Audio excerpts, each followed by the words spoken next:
Hey, what's up, my dudes? It's me, your boy, Sabota. Back at it again with them videos. Alright, so last video was a little bit depressing, not gonna lie. Especially for a Valentine's Day video. But it got me kind of on a snowball roll here. So I thought let's continue on to my thoughts on people leaving. So you're probably wondering, like, yo, Sam, what do you mean people leaving? Well, personally, I have always experienced that people just kind of come in and come out of my life. And I feel like that happens to a lot of people. I kind of started happening to me when I was younger. Mostly because I moved around. I lived in Illinois, I lived in Texas, I lived in Munster, I moved back to Illinois, I moved back to Texas, then in different parts in Texas, then back to Illinois. So it was always kind of back and forth for me. But one of the things that come with that when you're moving around constantly and I don't want to say I didn't fit in, because I felt like for me personally, one of my only special skill I honestly felt like I had was that I was kind of able to adapt wherever I went. I was able, and I don't want to say like I adapted, like, oh, I was able to, like, become public. No, not like that. I mean, like, I was able to just kind of embed myself into the crowd wherever I went. And it doesn't sound bad. It sounds like, okay, that's pretty good. The problem with that, though, is that wherever I went, I always felt like I was the new kid, or I was the new person, the stranger. And it wouldn't be so bad if it didn't, kind of affect the way people saw me. One of my things that I hated was that I always felt like I was very expendable. I was kind of like that person in the crowd who, like, they were like, oh my god, we're best friends. I'm like, that's great. But then I feel like no one ever really meant that. Like nowadays, a lot of the words that we, the phrases that we use that used to, like, mean a lot back in the day, like, you're my best friend, or like, or I love you, or like, just stuff like that. Phrases that should have meaning with it. Nowadays they really don't. I feel like people just say it because it's just one of those things you just kind of say. But growing up, for me, when people would say that, I would take that to heart. If you call me your best friend, I was like, hell yeah, I'm your best friend, ride or die. But it was just one of those things that I took serious, and it sucked when someone would say it to me and they wouldn't mean it, but I would assume they would, and I would of course say they didn't mean it, and the next thing I know, they just kind of disappear. And the thing is that when people leave, especially for me, when people left, it wasn't so much that they left and, like, I was like, oh, like, we left on bad terms, or ended with a fight. Like, it was never like that. It always ended with them just kind of one day treating me like I didn't exist anymore, or like they just kind of were like, all right, I'm done with you, moving on to the next person. And that, to me, really ruined a lot of, like, self-esteem issues I had. And what I mean by that is that it just made me feel like, wow, I really don't matter. Is that a phone? Is that somebody's phone? That's why I have roommates. It's a roommate that has a phone that's going off, going great. I'm this close to just getting the video.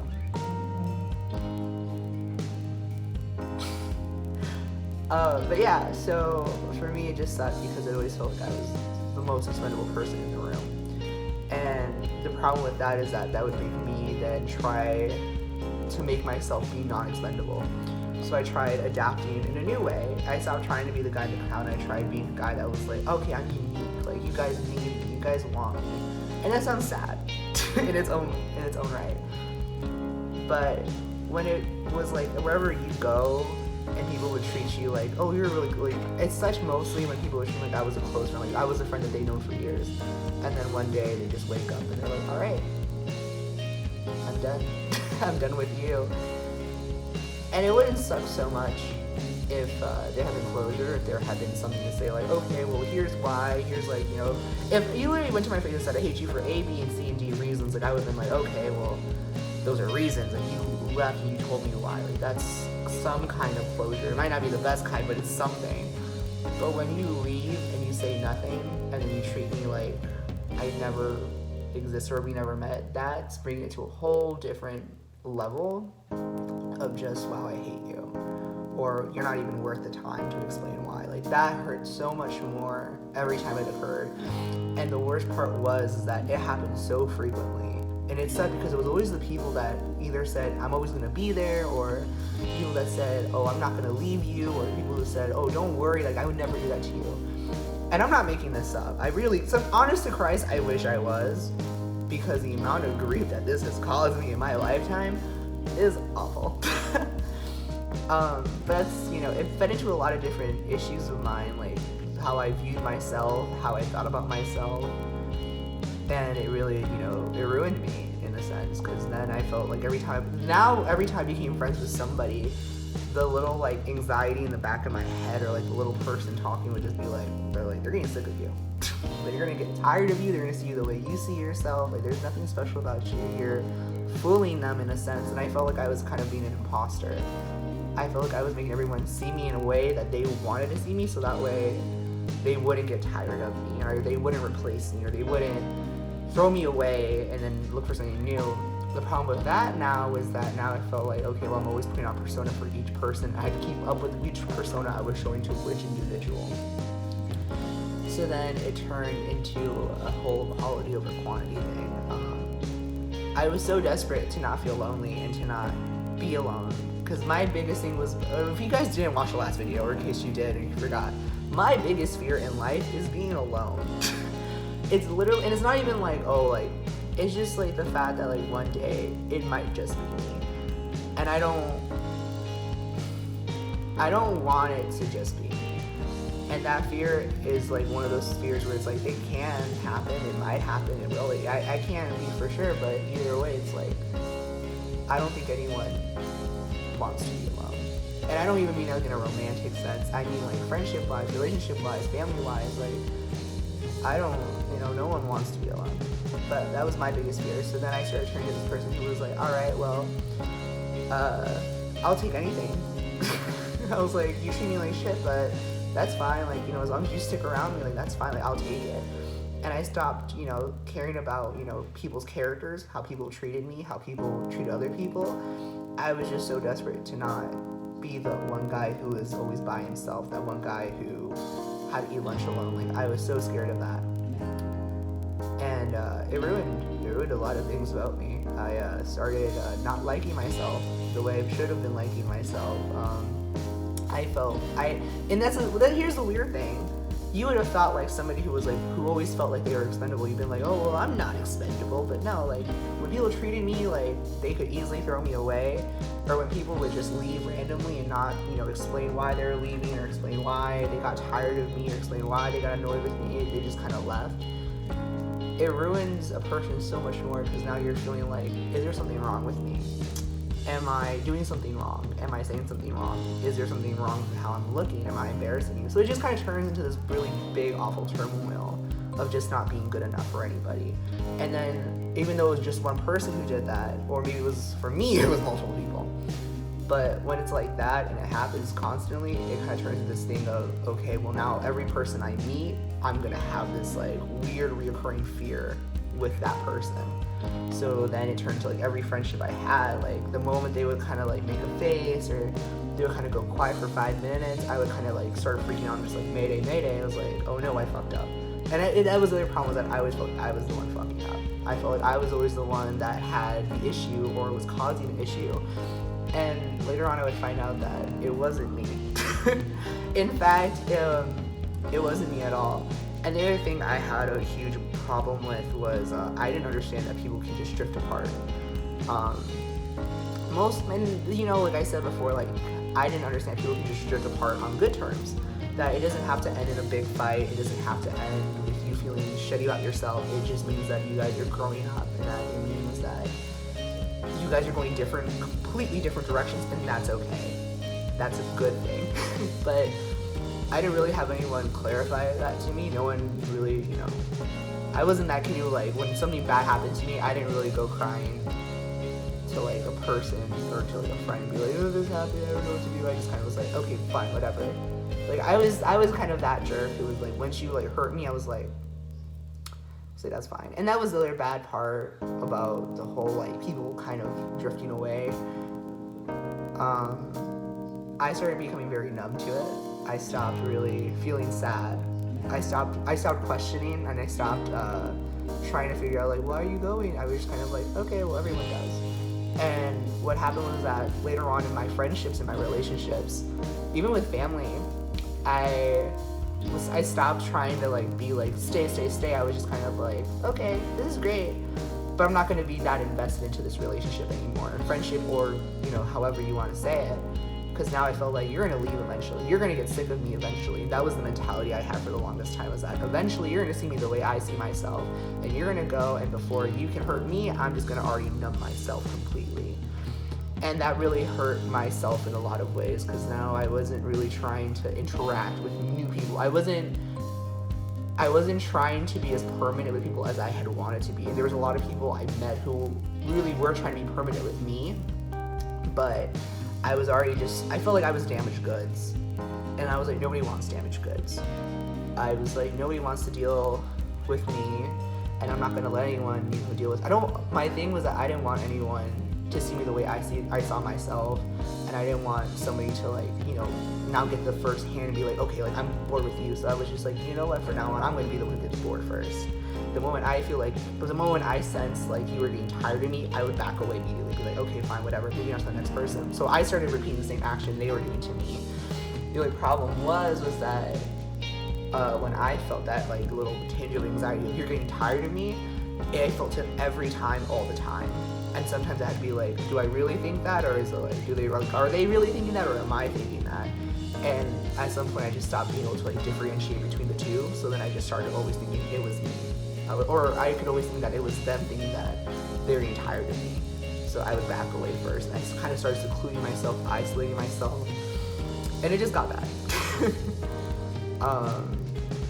There were problems that I kept trying to change myself. I would try to keep up with every latest trend, or I don't know if that's a good thing or a bad thing, because now I kind of have a little like and dislike of everything. But that's because I try to embed myself into everything, because I was trying to fit into something in every category. So, whenever I met a new person, I could just easily adapt to whatever they liked. And I stopped kind of forgetting what I liked. I stopped caring about what I liked. I was always focused on what other people liked, because I was like, again, I didn't want to be alone. So the sooner you find someone's common interest, the sooner you guys can be friends. And that's how I thought it was supposed to be. And that was my problem, was that I didn't really know what a friend was. I didn't comprehend what a friend was supposed to be, because I was always surrounding myself with just not the greatest people. It was shitty people. I'll say it like that.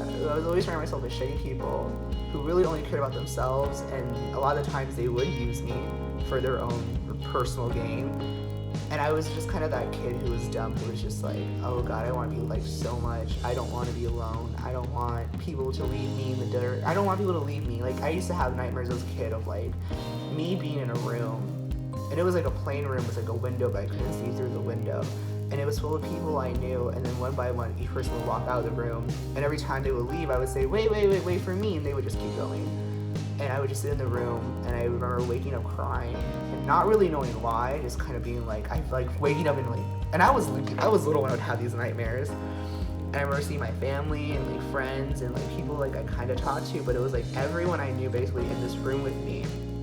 And one by one they left, and they wouldn't come back, and then I remember sitting there, and then we were just thinking, I was like, why can't I go with them? And then I remember I even remember this because I had it so frequently. And I remember the end of my dream would be my whole family, just my mom, my dad, my brother, my sister, just in the room with me. I remember one by one they left until it was just me and my mom. And then I remember crying in my dream. I remember it so vividly. I remember crying in my dream, sitting in a chair, and my mom just looks at me, looks at the door, and walks throughout the door. And I remember screaming in my dream, wait, no, please don't leave me. And then I would wake up sobbing.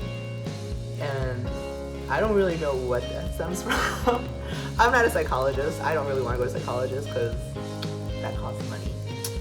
But yeah, so it's just constantly I don't know why, but I always felt I was going to get left behind because I wasn't good enough, because I wasn't the smartest or the quickest or the most talented or the most adaptable. So that was the one thing I felt I had control over, was just trying to be adaptable to everybody. So I guess we should talk about now why that's not a good thing, why you should never do that, and why this video has a message. I soon learned that I soon learned that if you stopped doing that, if you stop trying to make people stay and just trying to make everything work out for everyone else but yourself, you become a whole lot happier. And that took me a long time to figure. I mean, like, literally the last year I figured it out. And, like, not till, like, the summer I figured it out. I had a group of friends. It was the last group of friends. Like, I remember, like, I remember every face. I remember every name. I remember how it ended. Even though it never really officially ended, I remember the last time I talked to that person. I remember the last things we said. And I feel like that's, like, my one dumb curse, is that I can remember. And sometimes I really wish I didn't. Because, like, when Snapchat will pull up, like, these are your memories from 2017, 2015, 2016. And I'll just be like, I don't want to remember that. Even though they're really happy memories, I'm just like, no, because I'll remember it and then I'll feel sad. It's like, it sucks knowing that at one point you thought you were really close to all these people and you thought all these people really cared about you, just to find out, like, find out along the lines, like, no. My message to you would be, I guess this is for both people. If you're that person who was like me, who always felt like they were kind of going to be left behind, or that people really didn't care, that you're never going to find that friend who's a good friend, so you'll just take up anybody who will just bother to spend time with you, I'll tell you to stop. And I don't mean, like, stop being social, I just mean stop trying to tie people to you. That was my problem. I tried to tie everyone to me. I thought if I could somehow get you locked with me in the same room, I'd be like, cool, you're not going to leave. All that does is put a strain on the relationship. Friendship-wise, any kind of wise. I just thought if I kept you with me, you wouldn't leave. And then I realized I shouldn't be trying to make people stay. You should never try to make people stay.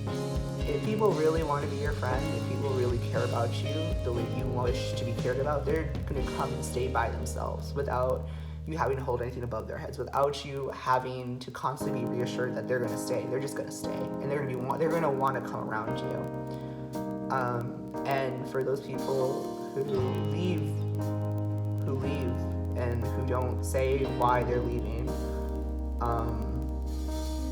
I just want to inform you that you should not do that.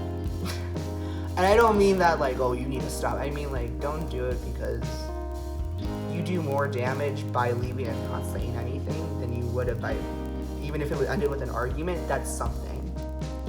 When you leave and don't say anything, you hurt that person so much more. You leave them feeling like they're trash. You make them wonder why. I stayed up for literally a month, waking up and just, like, sitting in my room and thinking, why wasn't I good enough? Why did I make you want to run away from me? Why did I make you hate me? And half the time they didn't even hate me. A lot of the time they didn't hate me. It was just, I thought they did, because that's, like, no one told me, like, you can grow apart. But if you feel like you're moving on and they're not, and I get it, you know, people are going to change. Sometimes you need to go from that person, but don't leave that person and not say anything. Don't let that person wake up every night wondering, why wasn't I good enough for you? Why was I just so trashy that you had to leave me in the dirt? And, like, don't do that to anybody, because I promise that if someone did that to you, it would hurt. It would hurt and it would suck, and that's not fair to anybody. So don't do it. And if you have done it, I'm not going to tell you what to do, but the best thing you could do for that person, because you might not see it, you might be ignoring it, but that person is hurting, because now that person doesn't know how to feel about themselves, because you made that person feel like, hey, what's wrong with me? And maybe there's nothing wrong with them. And if there was, tell them. Tell them. It might not be a great conversation to have, but it's something. But yeah, those are my thoughts on leaving. If you're gonna leave, do it right. Because you'll give yourself a whole lot of closure, and you'll give them a whole lot of closure. And at the end of the day, nobody wants to feel less than. Nobody wants to feel like they're not good enough for anybody. So, yeah, those are my thoughts on leaving. I hope you guys enjoyed this video. If you guys did, or give you some feels, give it a thumbs up. Ending this video on a positive note. What I will say, okay, here's the positive note that I'll end this video with. I have gotten so much better. I stopped trying to please everybody. I stopped trying to focus on what other people wanted, what other people's needs were, and now I started focusing on what I wanted. And I stopped worrying about me being alone, because now I've fallen in love with myself. And I'm like, yeah, you know what, Taboda, Sam, whatever you want to call me, I made it pretty damn far. I'm 18 and I'm still here, living, breathing, gonna do a lot of shit on my own. I went to the army on my own, and I'm still here. I'm still here giving it my all. So, you know, if you feel like, oh, I can't do this alone, just think, hell yeah, you can. You're breathing, you're walking. You ain't having people helping you walk or breathe. Unless you're on a ventilator, then I can't help you. But, no, you know what I mean, though. So, if you feel like you are alone and you feel like no one cares about you, if you feel like you need to make yourself change for everybody else so you don't stay alone, don't think like that. If you are thinking like that, that means that there is a problem with you, because I know there was a problem with me, and it's that you need to figure out how not to be alone. You need to figure out how to be happy with your own company, and you need to fall in love with yourself to be happy with your own company. Fall in love with all your interests. Who cares if you go to the movies alone? It's like going to the movies in your own living room. You're gonna watch a movie anyway, right? So just fall in love with yourself and be happy with yourself. And if you feel like there's something wrong with you, like Shane Dawson once said, don't kill yourself. Kill the part of yourself that you don't like. And, you know, move on. And if you're so sad because somebody left, I'll tell you this much, I'm still here and I'm doing great. If they leave, just remember, like, hey, that sucked. And don't do it to anybody else ever, because you know how much it sucked. But yes, there is a bright side to this story. So, you know, guys, like I said, if this video gave you guys feels and you guys really enjoyed it, give it a thumbs up, subscribe down below, or leave a comment of what kind of videos you want to make next. Alright guys, that is me, signed as Taboda, signing off for the night. Alright, bye!